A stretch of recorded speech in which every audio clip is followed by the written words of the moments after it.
Welcome to It's All About Connection, NVC with Dr. B. Wow, I can just start talking now.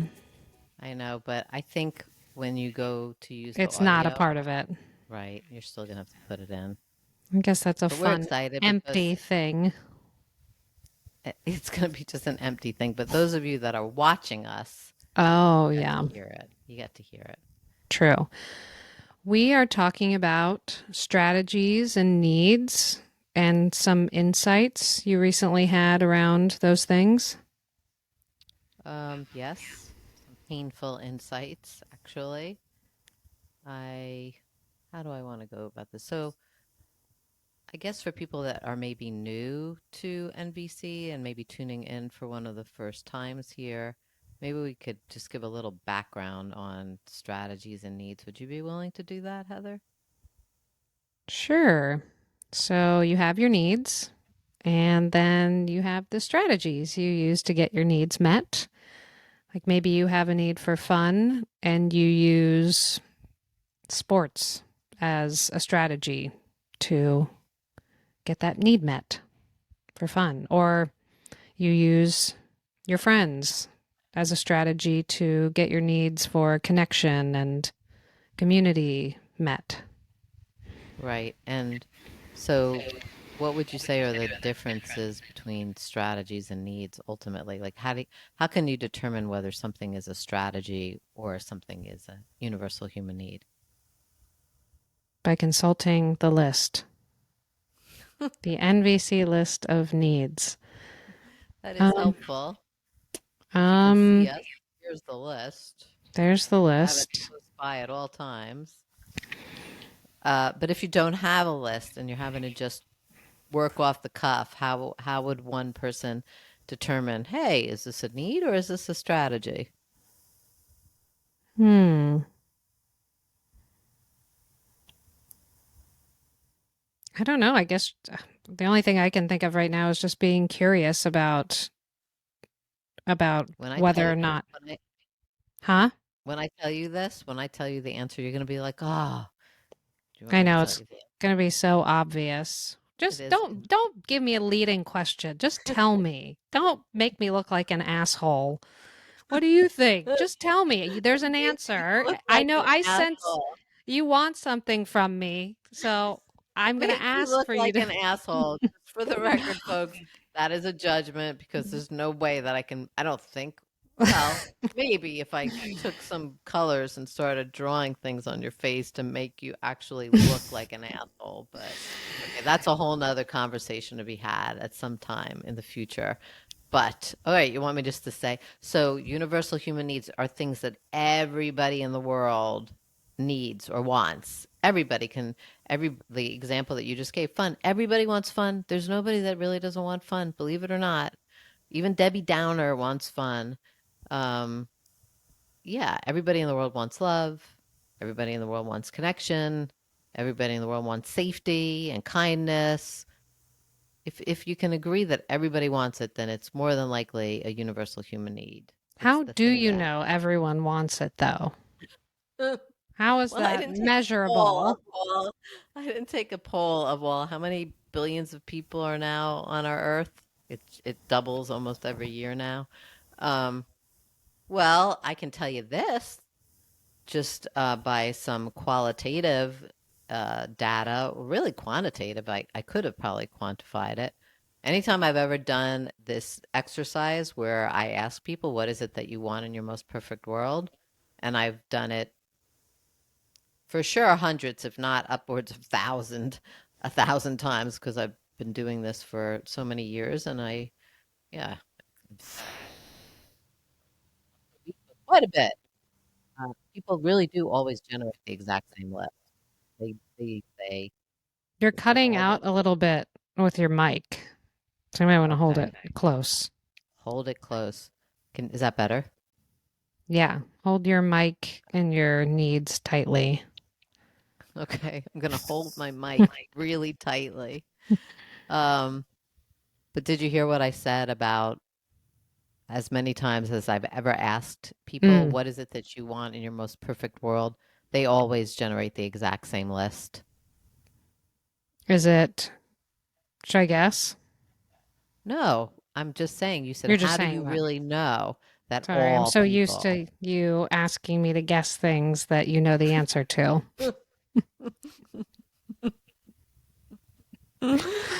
Oh, Heather. Anyways, I was answering your question. I was answering your question. Hmm. Okay. That's how we Yes. know that that's how I'm guessing it's probably true because anybody I've ever asked come up with this, come up with the same exact list. So Are there if ones you that know you've something noticed are across the board? well, yes, universal human needs. There are so Just many of all of them. them?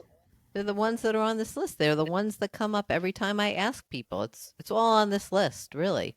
Respect, sensitivity, freedom, honesty, kindness, partnership, presence, connection, love, caring, shelter, stability, trust, peace, simplicity, space.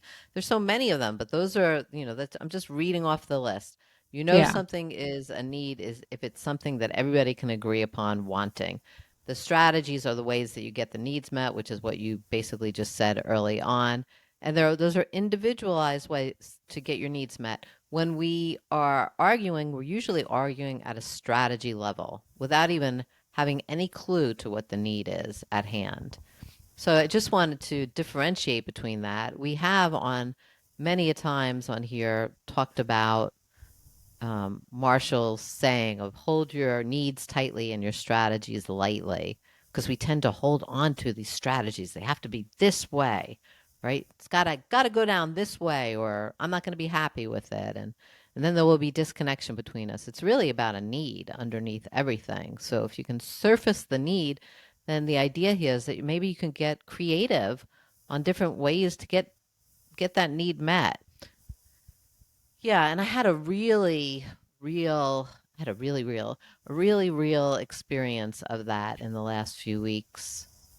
Um, because I got COVID and it's my first time getting sick with COVID, which was it was pretty shitty to be honest. I'm still not fully over it. Um, and I was really not just I wasn't just physically sick, I was kind of like emotionally down, like really, really down that I hadn't been in a long time.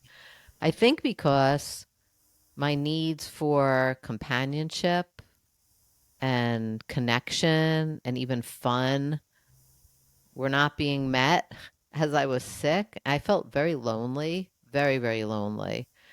Mike, my husband, was gone. Thankfully, he was away. And it lingered. Like, I mean, now I'm almost going on 3 weeks. I was sick, really sick for a good like 2 weeks.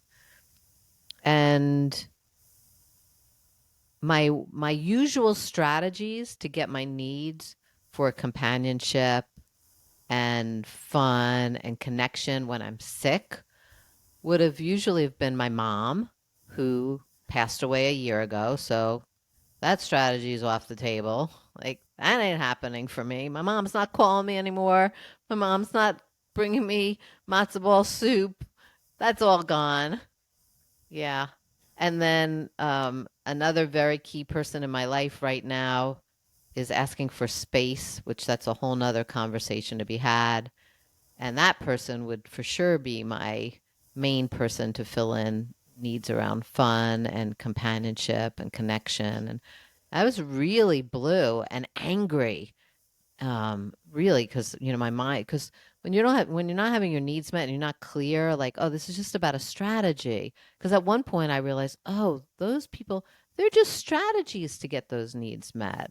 Like, I can maybe get my needs for companionship and fun met in other ways. Why don't I call some of my other freaking friends and see if they're willing to fill in that way? They're willing to check on me or call me first thing in the morning to talk and to just joke around or whatever, And I did that. I was Can just I like, just stop you there and reflect a little yeah, bit? sure. So it sounds like you got really sick and then the two people you use as strategies for connection and fun and comfort weren't available to you, and you noticed feeling really angry and just like sick and exhausted. Yeah, and And just let me just put in 2 cents there. When you say the really angry thing, my mind could easily start to spiral into like blaming myself or getting down on myself or blaming them, like what's going on there. You're like getting angry, like, not caring about me being sick. Like I could just go totally spiral in a moment like that. yeah, so noticing that you could have spiraled. Yeah, well, I kind of did spiral, but then I reeled myself back in with my skills and I started to think about, okay, what is actually happening? Like, can I stick with the observation here? What am I feeling? What am I needing? Oh, okay, what am I needing? I'm needing companionship. I'm needing some fun, Okay, what other strategies can I come up with to help with that? Um, Yeah, so having and awareness that that was going on.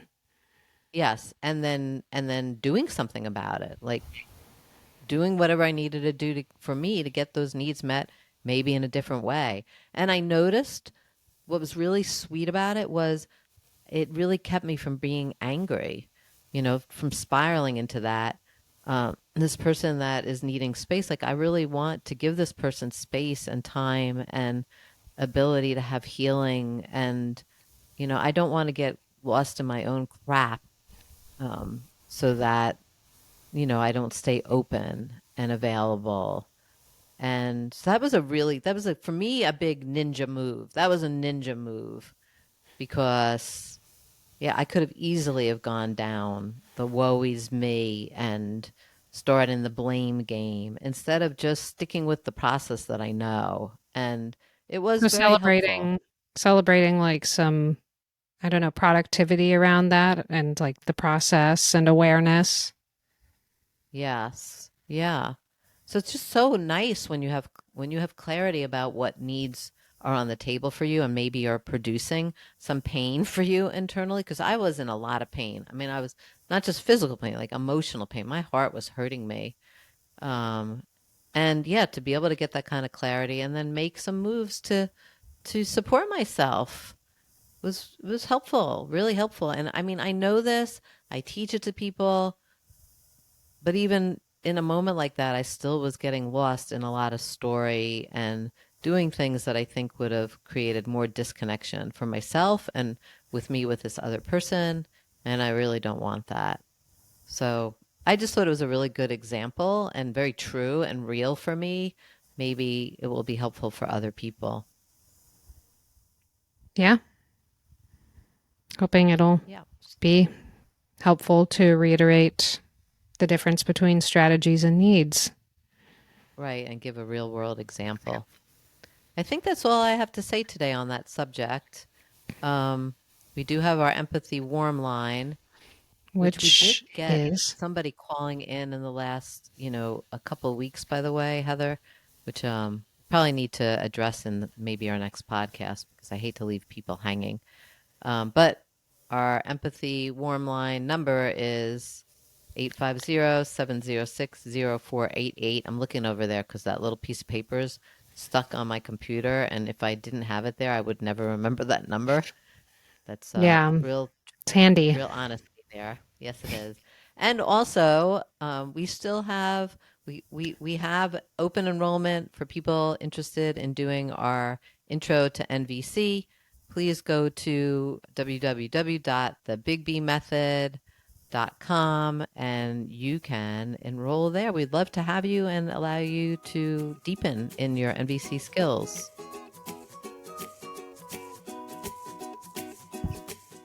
You've been listening to It's All About Connection, NVC with Dr. B. For more episodes and guest Do we have bios, to stay on like please this? visit This us feels at weird. Sitting here. www.thebigbmethod.com. That's What are you supposed to do?